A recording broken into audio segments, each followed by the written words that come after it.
Hi, everyone. Judge Andrew Napolitano here for Judging Freedom. Today is Monday, April 28th, 2025. Ray McGovern will be here with us in a moment, live from Moscow. But first, this. While the markets are giving us whiplash, have you seen the price of gold? It's soaring. In the past 12 months, gold has risen to more than $3,000 an ounce. I'm so glad I bought my gold. It's not too late for you to buy yours. The same experts that predicted gold at $3,200 an ounce now predict gold at $4,500 or more in the next year. What's driving the price higher?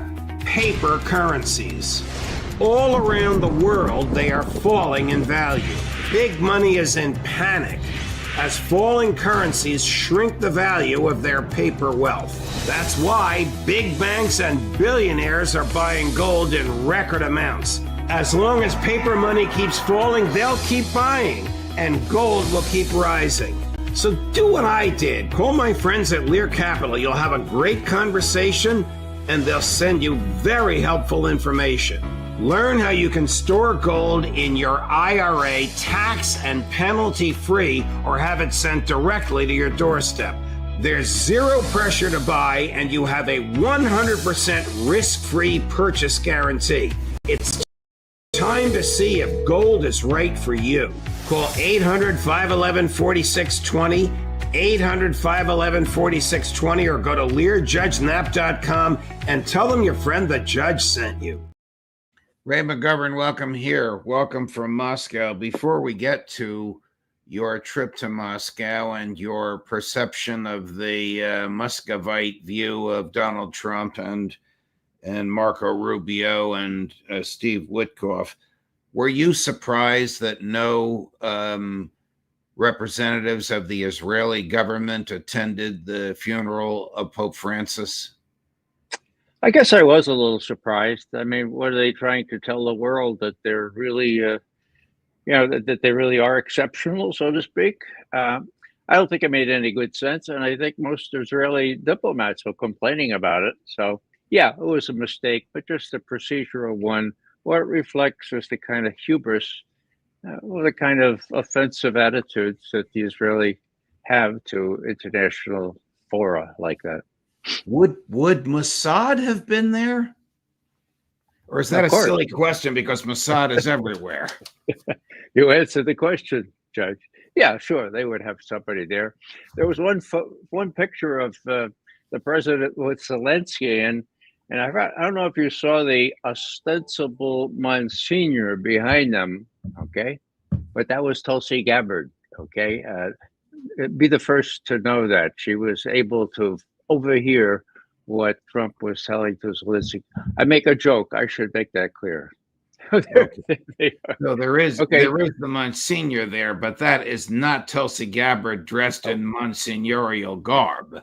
Okay, you're the first to know. Now, look, it looks like Trump is hearing Zelensky's confession, Judge. I don't know. Maybe there is a chance there'll be a détente between if you know Trump as I do, it is dangerous to have him one-on-one, because his memory of what was discussed is, I'm sure, will not be consistent with President Zelensky, and may not even be consistent with reality. So, but it can't hurt to have those kinds of conversations. Yeah, there's another view. Boy, that one really looks like he's going to confession. We know they're not going to confession. Neither of them is Catholic, but they happen to be in St. Peter's Basilica. I mean, this is a photograph that will be viewed for centuries, no matter how the current crises end. How serious is the push to dump Pete Hegseth as Secretary of Defense? And who or what is behind the push? Judge, it's a mystery to me. I really would prefer not to comment on that. I haven't been able to keep up on that, so I'll just say I don't know, and that will be an honest answer. Okay. Does Trump want peace? I'm sorry, peace? Yeah, Trump he does. That's the good news. Yeah. He has chided Vladimir Putin. stop Vladimir about bombing Kyiv. At the same time, he's bombing civilian targets in Yemen. Well, Peskov said just, I guess it was today, yeah, we heard what the president wrote on Truth Social. Look, we're doing this secretly. There's no place for diplomacy being done out in social media. They take this in stride. The real deal here, as I've said for a while now, is Witkoff. Now, Witkoff is achieving some success, and there are a lot of people kind of moaning and groaning about that. It reminds me of when I was at the embassy here in Moscow in 1972. Why? Well, because Kissinger was a one-man act. He would come into Moscow. He wouldn't even tell Ambassador Jacob Beam. And on his way out through Helsinki, he'd give him a call and he'd say, oh, by the way, I met with Bershiev and Kosygin and then blah, blah, blah, blah, blah. And then Beam would tell us in the bubble in the embassy. And when people would grouse about it, he said, look, we just do our job here. We don't actually know exactly what's happened, but that's okay. Do your job. And then I went to the men's room in the political section of the embassy, and on the back of the wall there was inscribed, "Kissinger was here." No. All right, he wasn't there. That was the point. He never came into the embassy. Did this all by himself. So Witkoff is sort of a good example of how you do this by a trusted emissary. You don't go through regular channels because this guy has the trust of you and Putin. And, that's the way it's worked out here. And so far, it might have been better if Mr. Witkoff was with the president and President Zelensky at St. Peter's Basilica for the reasons I articulated. Here's Foreign Minister Lavrov yesterday on the Face the Nation being asked if Russia will continue targeting Kyiv, notwithstanding President Trump's statement on Truth Social. Chris, cut number 7. Will Russia continue targeting Kyiv despite President Trump saying, Vladimir, stop? You're not listening to me. We will continue to target the sites used by the military of Ukraine, by some mercenaries from foreign countries, and by instructors whom the Europeans officially sent to help target Russian civilian sites. He was very diplomatic because he knows that some of those mercenaries and some of those instructors are from the United States. Indeed. And, Putin made a very big announcement on Saturday saying, look, we're finished in Kursk. We've mopped them all up. Now we're free to go ahead and give the Ukrainians a real razgrom, a real defeat, and along the line that we've been fighting gradually forever. So that was a very large announcement. He had a report from Valery Gerasimov, and they're talking about, okay, now we've won in Kursk. Now we're going to turn our attention. There's no slackening in the pace of the Russian offensive. And I think they're keeping the pressure on. After all, what better evidence that Putin has the stronger hand here? And I think this is an incentive for Trump to move quickly and get Zelensky in order or replace him before too much more territory is seized by the Russians. Is the effort to repel the Ukrainians from Kursk now successful and complete? Putin says it is. I take him at his word. He also said, or so Gerasimov said, that there are stragglers. There are people trying to put up some resistance, but it's all over.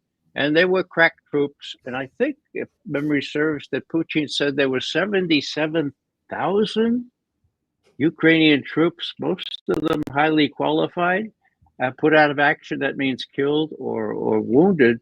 That's big. These were the best troops they had. They have nothing left in terms of reserves to protect the rest of Ukraine. Putin now has a free fall to go through all the way to the Dnieper River. Judge, before we leave Lavrov, I just want to say that I found what he said to Margaret Brennan in another sense most interesting.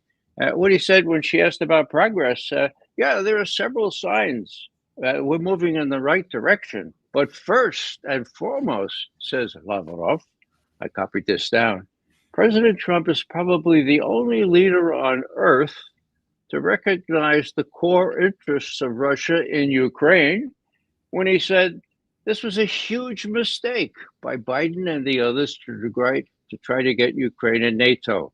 Whew. So Trump is probably the only leader on earth. Well, yeah, he probably is. But that's the guy that Putin has to deal with. And they can deal on that basis once Trump understands, as he said 2 months ago, I kind of understand where Putin is coming from with this great NATO armed army along his border during that 1,000-kilometer borders with Ukraine. I understand that. I wouldn't want that either, says in so many words. So I see real progress here, and I feel like this is sort of deja vu for me, because I was here in 1972, and I see this, well, hopefully not as a bookend, but as a bookmarker, okay? There was détente in the air then. There is détente, there is rapprochement in the air now. As long as I'm going to ask you about the air now in just a minute, but here's Lavrov talking about Kursk to Margaret Brennan. Chris, cut number 8. If you take a look at the situation in the Kursk region of Russia, for example, there is no single military target for the last 6 months which the Ukrainians would fire at. And there was also a proposal by President Trump, immediately supported by President Putin, to have a 1-month moratorium on the attacks on energy infrastructure. Right, we that's never expired. violated this commitment of President Putin, and Ukrainians violated what Zelensky seemed to support several hundred times. And I sent to Marco Rubio and to the United Nations the list of those attacks. It's really very, very telling and eloquent. There you have it. There's a new ceasefire, Judge, just announced by Putin himself from the 8th to the 11th of May, not in honor of my presence here, but in honor of the World War II victory in Europe. So they've invited the Ukrainians to join them, but they're going to have a ceasefire during those celebrations, the 8th, 9th, 10th, and 11th. They've invited the Ukrainians to join them? You mean join them in the ceasefire, not join them in the celebration? No, they're welcome to come celebration if you like, but the ceasefire is what I'm talking about. Here's one last Lavrov on ceasefire, number 6. If you want a ceasefire just to continue supply arms to Ukraine, so what is your purpose? You know what Kaja Kallas and what's his name, Mark Rutte, said about the NATO ceasefire, Secretary General and the European Union. They bluntly stated that they can support only the deal which at the end of the day will make Ukraine stronger, would make Ukraine a victor. So if this is the purpose of the ceasefire, I don't think this is what President Trump wants. This is what Europeans, together with Zelensky, want to make out of President Trump's initiative. Well, how is all this perceived in Moscow to the extent that by your presence there, you have a finger on the pulse? Well, oddly enough, Judge, this is not the best place from which to judge what's going on. I have a computer with me, and that's been the most help. We are going to be talking to Russian officials pretty soon. Tomorrow, Oliver Stone, who invited me to come with him, he and I are going to be speaking to his Znania Youth Forum, and that will be interesting because this is a very high-level international gathering. So we'll know more. We'll have more of a Spitzengefühl, more of a finger tasting of what the winds are here. But you could find out, as usual, I hate to admit, from what Lavrov, what Putin, what the others are saying. If you listen carefully, you can see that progress is in the wind. As long as Trump can face down the resistance and rely on Witkoff, as Nixon relied on Kissinger, to do the hard work of working out reasonable terms. I think that's coming. I think it's coming pretty soon. They're hoping to get it done this week, says Rubio. I doubt that's possible, but let's hope. Yeah. What's your take on Trump? I mean, does he listen to the people he's been speaking to last? Did he say nice things about Zelensky because they had a nice private, no media there, no J.D. Vance there to goad him, man-to-man secret, though we all saw it happening, conversation, and he's impressed by him, and then he goes home and he finds out the Russians inadvertently killed civilians in Kyiv and he blasts them. I mean, does this change his thinking? I think Judge mercurial is probably a better way than unpredictable to describe Trump. You never know exactly what he's going to say. What we can say is, in my view, he's not a warmonger, okay? What he wants to do is a deal. I take him seriously when he says he wants to stop the killing in Ukraine, and so does Putin. So there's the makings of a deal right there, so long as Trump realizes there was a terrible mistake to get involved in here. He's not only saying that, I think he realizes that. What he needs to do is pretend to get the troglodytes around him, to give him some space and let Witkoff work this thing out. I think it's going to be worked out, and I hope it can be done pretty soon, because this coming week, as Rubio has said several times, is crucial. They're going to move this forward, and the Witkoff meeting there at the end of last week was very successful. Ushakov and Peskov, they've all said that there was progress and that things are looking up, and they wouldn't be saying that if there wasn't still hope that a deal can be made on Ukraine. Now I'm not mentioning Gaza, but everyone should mention Gaza because the genocide continues there, and it would not. Okay, I want you to hold off on Gaza for just a minute, because we'll put a bow on the discussion about the Russian-Ukrainian war with a comment Secretary Rubio made yesterday, and then I'm anxious to hear your thoughts about Gaza, and then I want your thoughts about the city of Moscow and see if it's the same as what Larry and I experienced. But here's Marco Rubio yesterday on close but not enough. Cut number one. We think we brought the sides closer than they've been in a very long time, but we're not there yet, and it needs to start happening. We need to start. I think this is going to be a very critical week. This week is going to be a really important week in which we have to make a determination about whether this is an endeavor that we want to continue to be involved in, or if it's time to sort of focus on some other issues that are equally, if not more important in some cases. But we want to see it happen. There are reasons to be optimistic, but there are reasons to be realistic, of course, as well. We're close, but we're not close enough. Close, but not close enough. They're still funding the war. They're still paying for a war without which their funding would end in a month. Judge, I think that funding was appropriated before Trump came in. Yeah, but it's all appropriated subject to the president's discretion. That's the way the legislation reads. So he could stop it tomorrow.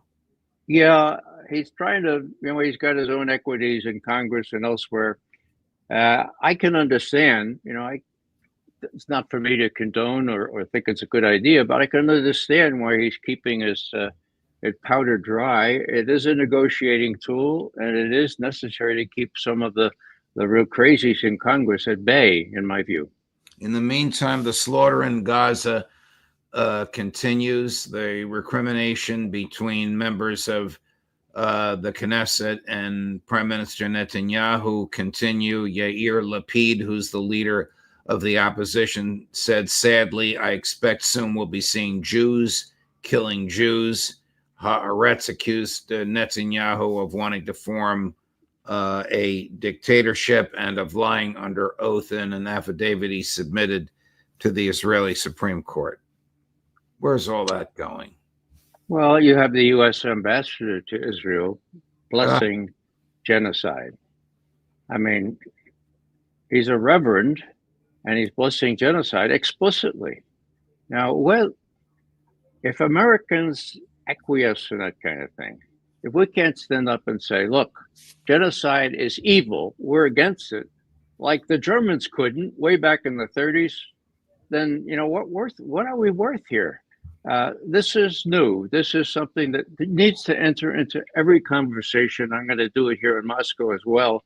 The world has to say no to the rest of the killing there in Gaza and the West Bank. It's all over the place. What's your impression of Moscow, Ray? Oh my God. This time I'm getting around and seeing a lot of things. We'll be here for 2 weeks. It didn't look anything like this when you were there in the 70s, that's for sure. Oh my God. It's, landing at the airport at Vnukovo 2 nights ago, it was like it was really quite stunning. The difference, 53 years is 53 years. And I say that there's a bookmarker here, not hopefully a bookend, but my God, what a difference. And the people are just thriving here. You talk about the Russian economy going boom. Well, not by all appearances here. And I hope to get out into the provinces as well and see what it's like out there. So my idea is that Trump could come here and see what really exists here in Moscow and the rest of Russia. The better it would be. He would understand that all this stuff that he's been fed, all this stuff that the Americans have been fed forever, is not true. It's not a gas station posing as a country, okay? You're not making up that line. A president of the United States by the name of Barack Obama used that line. Have you tried your Russian out on any of the locals, and do they respond to you? Yes, I have, and I've been very encouraged. They say the pronunciation is great if I can find the words. That's the problem. And do you refer to the president of their country as Putin when you speak to them? Well, that's what the Russians say, Putin, like Stalin, and Putin, Lenin, Stalin, Putin. Yeah, of course I do. Got it. It shouldn't be a big surprise. Well, I hope you're having a great time. You seem happy, relaxed, and youthful. Please give my regards to your traveling companion, Oliver Stone. Remind him he's always welcome on this show. And we'll look forward to seeing you. Maybe you'll have some stories to tell us with Larry when we do the roundtable at the end of the week. I dare say, yeah. One thing that you should know is we're having lunch with Jeffrey Sachs and his wife tonight. They happen to be in Moscow, and we happen to look into them over breakfast. And so we're going to have dinner and a nice little chat with them. So I'll give them your regards. Please send us a photo, and Chris will post it, and we'll talk about it. And we're envious that we're not with you. Thank you, Ray. All the best. Okay. Take care. See you Friday. A great man with unbelievable energy. Coming up at 11:30 this morning, Larry Johnson. At 2 o'clock, it was originally at 1, but at 2 o'clock this afternoon, Kevork Almassian, and at 3 this afternoon, Scott Ritter. Judge Napolitano for Judging Freedom.